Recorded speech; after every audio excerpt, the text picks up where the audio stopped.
지인으로부터 통장을 빌려달라는 요청을 받고 빌려줬다가 범죄에 사용되었으니 조사를 받으러 나오라는 연락을 받고 결국 재판받고 처벌까지 받는 경우들이 있습니다. 쉽게 생각했었는데 전과 기록이 남게 되는 것인데요. 이런 것이 범죄가 되는 것인지 처벌 수위는 어떠한지에 대해서 알아보겠습니다.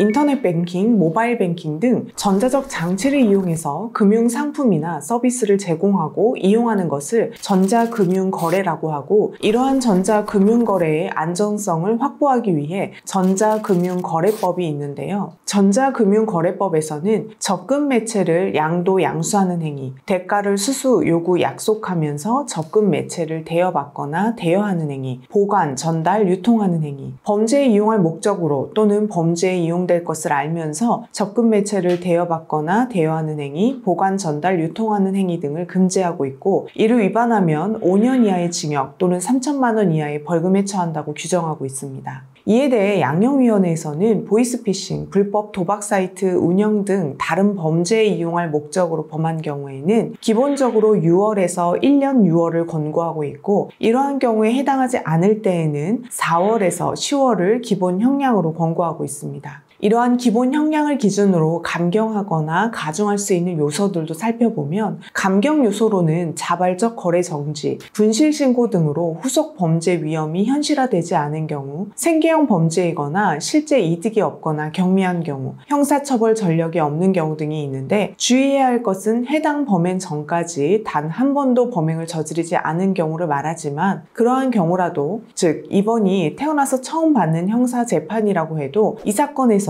불특정 또는 다수의 피해자를 대상으로 하거나 상당한 기간에 걸쳐 반복적으로 범행한 경우는 제외된다는 것입니다. 일반적인 수사협조라는 부분도 있는데, 범행의 전모에 관해서 완전하고 자발적인 개시에는 이르지 못하지만 피고인이 자신의 범행과 후속 범행에 관해서 사실대로 진술해서 관련자 처벌 및 후속 범죄 저지 등 수사에 기여한 경우를 말합니다. 가중 요소 중에는 후속 범죄로 인해서 중대한 폐해가 야기된 경우가 있는데요. 이것은 피고인의 범행과 연관되어 발생한 후속 범죄, 즉 보이스피싱, 불법 도박 사이트 운영 등으로 대규모 경제적 손실이 발생하거나 다수의 피해자가 양산되는 등 그 폐해가 중대한 경우를 말합니다.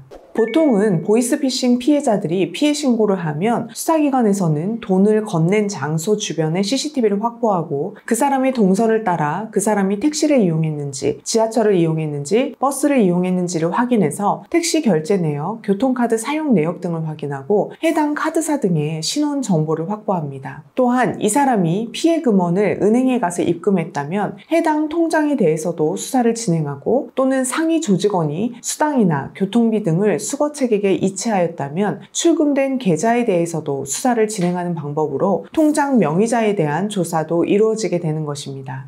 본인이 범행에 사용될 것을 알면서도 되어 있다면 이후 피해액을 몰랐다는 이유로 유무죄가 달라지지는 않습니다. 다만 피해액에 따라서는 선처를 받을 수 있을 것으로 생각됩니다. 특히 이체해준 돈의 몇 %를 수당으로 줄게 라고 약속하는 경우에는 피해액이 적다면 본인이 통장으로 대여함으로 인해 받은 이익 또한 경미하기 때문에 이런 경우에는 감경 요소 중 실제 이득액이 없거나 경미한 경우에 해당해서 감경을 받을 수도 있을 것으로 보입니다. 판례 사례를 간단하게 살펴보면, A는 통장을 구해서 나에게 넘기면 나에게 진 빚을 감해줄게, 불법 도박 사이트에서 충전 계좌로 사용될 거야 라는 제안을 받은 후 B에게 돈을 주겠다고 하면서 카카오뱅크 계좌번호, 유심칩, 계좌 비밀번호, 카카오뱅크 어플 잠금 해제 패턴, 인증번호 등을 받은 다음 이를 성명불상자에게 전달한 사안에서, 이후 성명불상자는 아이돌 그룹의 팬미팅 티켓을 판매한다고 글을 쓴 후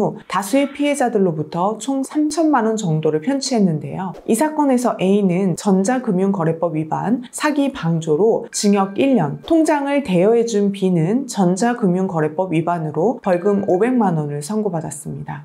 법상의 접근 매체는 전자금융거래를 하는 것이 가능해야 하는데, 우리가 계좌번호와 비밀번호만으로는 전자금융거래를 하는 것이 불가능해서 무죄를 선고받은 사례도 있습니다. 또 양도를 하는 행위와 유상대여는 처벌을 받고, 무상대여는 범죄에 이용될 것을 알면서 대여하는 행위만 처벌을 받고, 범죄에 이용될 것을 모른 경우에 무상대여는 처벌을 받지 않습니다.